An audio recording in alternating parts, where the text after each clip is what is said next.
Dingara said that every year the area becomes a large natural dam that holds more water than the Kavango River. When the river rises, the water spreads over 40 kilometers and fills the entire Ndongalinena area. Dingara requested the government to take action and use the water for farming or other development programs. And at the entrance where the water is coming from, there are two roads.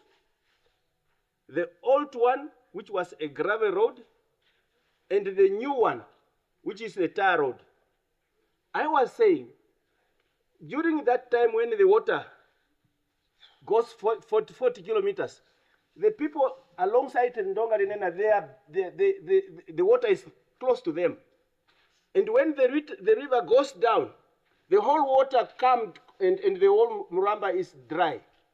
I was proposing that we take one of the two roads, which is already constructed, and build just a gate so that when the water goes, we open the gate.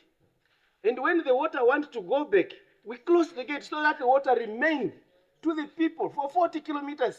SWAPO Party MP Modestus Ashipara raised issues concerning land reform and resettlement. He said land was the main reason for the liberation struggle and resistance. He also mentioned the genocide against the Herero and Nama people, saying it was done to take away their land. Ashipara criticized the willing seller, willing buyer policy, saying it doesn't help to solve the land problem. Do we really think, or are we convinced that the supposedly willing seller will really sell what he did not buy? And why should we, the dispossessed, pay for what was stolen from us? I was thinking that the policy should only compensate for value addition on that land, not for the land itself, not for the trees, not for the game found there, but for things like houses and fences. PDM MP Diederik Fries spoke about food security. He said Namibia is facing a serious food crisis with around 1.26 million people, or over 40% of the population affected. According to Fries, 100,000 people are at risk of dying from hunger.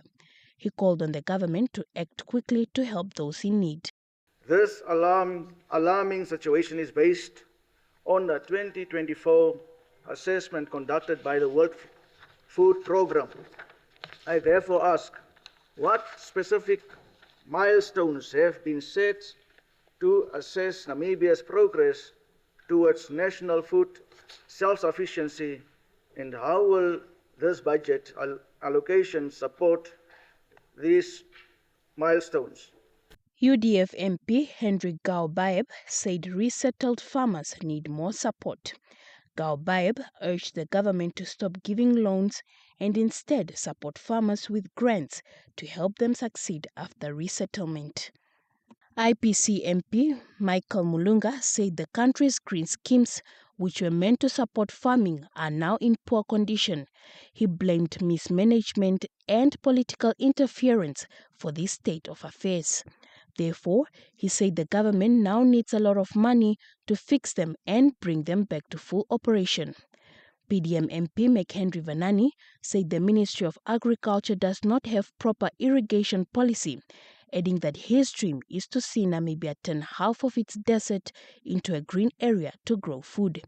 Vanani also asked what the ministry is doing to support farming in townlands.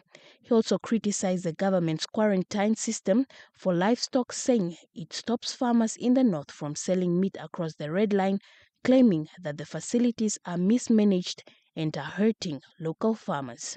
Martha Mwafangeo, NBC News, Parliament.